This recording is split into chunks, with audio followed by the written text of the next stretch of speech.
Why hello YouTube, I'm Time itself, and we're playing some Battlefield 3 beta today.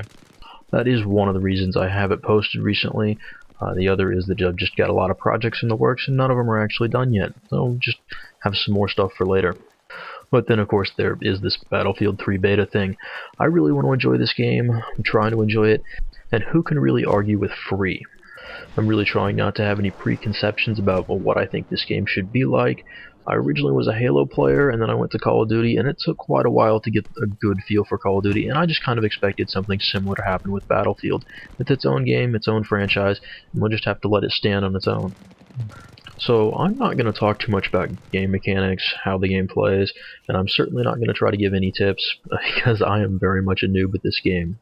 There are plenty of other videos out there talking about how to play this game. The one thing I noticed that most people aren't doing though is marking targets, and it's kind of funny because I don't understand why if I shoot a guy he doesn't end up getting marked anyway. That would kind of seem to be obvious, but have to try to reach over and push the mark button to the back button on the controller. It's really awkward. I don't understand that. I don't know why they can't just move R bar to mark, so at least I can pull the trigger and mark a guy at the same time. But, you know, if I actually got serious about this game, I would probably end up on the PC, and, you know, whatever. But you saw that guy there? He was clipping into the ground. And that's one of the things about this game. This beta has a ton of bugs. And yeah, it's a beta. It's a multiplayer stress testing beta primarily, so I expected to see some bugs. That wasn't really a surprise. But just the number and where they happen. There are several places that aren't out of the way areas of the map where you clip through it, and even one over by that first bomb site that you can just walk into ground. It's like a hole. I ended up twice in there without trying. The second time I knew where it was and I wound up falling back down there anyway. Had to commit suicide both times to get out. Then there's some aim down sights problem, and it seems like switching back and forth to your weapons fixes that. I've had issues with sprinting, and it could be that I'm just out of sprint, but you know, in a game with maps this large, not being able to sprint at times, really annoying. But those are obviously bugs, and hopefully they get fixed for the full release. But I'm afraid to say that this beta has made me less likely to buy the actual game, not because of the bugs, but because of some basic design issues. The first one that got to me before I even got into a game was setting up my controls. I mean, talk about being unfriendly to new players. The game doesn't even tell you what your controls are going to do. And if you want to change your control scheme, you can't even tell what the different ones do, so what's the point even? While you can't edit your options while you're in a lobby, at least you can do that while you're out of the game before you get actually into multiplayer. You can't look at the gun stats, you can't change your classes or anything like that until you're actually in a game. And then between games either, there's the ADS bug right there. I couldn't look down the sights at that guy. So basically I get the 20-30 seconds before the game starts, and then if I want to do any of that stuff, I have to not play the game. It just seems bizarre. Which is actually not the strangest thing about this. The weirdest thing is that when you're in a lobby, you can't leave until you've spawned into the next game. So if you want to go pick up a friend or something, you have to wait until you get through the post game in the lobby and then spawn into the next game before you can leave. And don't understand it at all. But speaking of picking up friends, and again I understand this is a beta and there will be issues, but for a game based so heavily around teamwork, at least that's what they claim, I've had a lot of problems getting in with friends to actually use any teamwork. Straight up, as a design issue, you can't choose which squad to join. You can't select a player and say, let me join their squad in the middle of a game. I was trying to play with a friend, and we couldn't get into the same squad, and then it put us on different teams as the game restarted. And it took, was it the third game, we finally managed to get on the same team and in the same squad. The games are like 20 minutes long, so we played for almost 45 minutes before we actually got in on the same team. It was ridiculous. Now the other thing, I don't know if this is an Xbox only thing, I still haven't downloaded this for the PC yet, but the squad size maximum is 4. Okay, this is a 12 on 12 game, and I can only have 3 friends with me. Otherwise, it doesn't look like I can be sure that they're going to be on my team.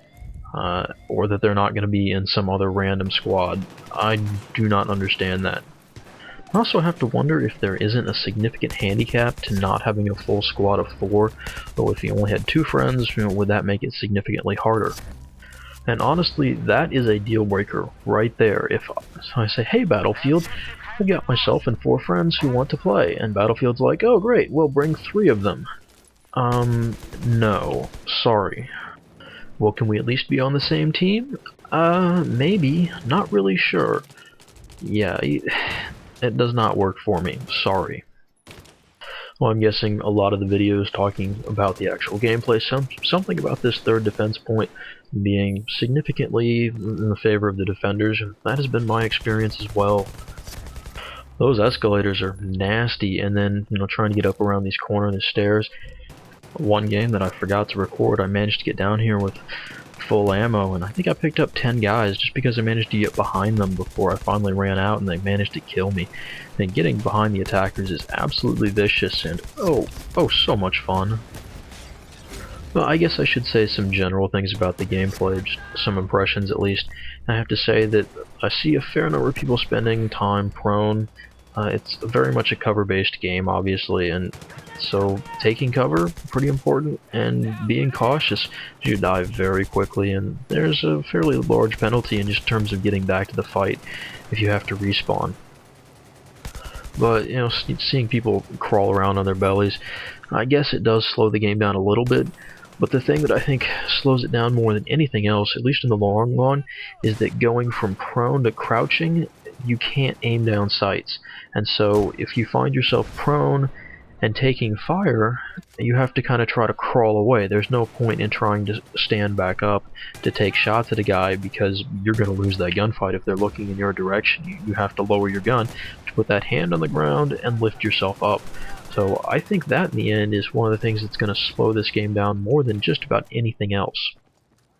Now, as far as YouTube goes, I'm sorry to say, but this is not going to replace Call of Duty on the YouTube scene.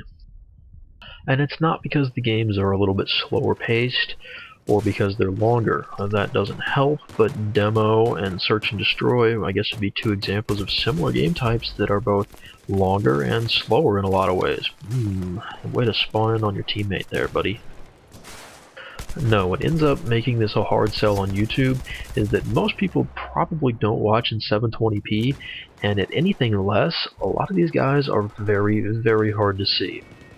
When I went through and looked for clips for this video, not only did I look for high action areas where I was getting lots of kills and not taking lots of fire, getting killed myself, I was looking for fights that were happening close enough that if you were watching this at 360 or 480, you'd be able to tell what was going on.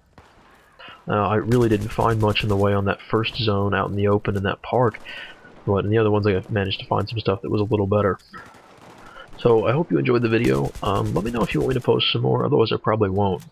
Otherwise, besides from making videos, I'm going to go play some more of this free beta while it's still available. I will see you guys later.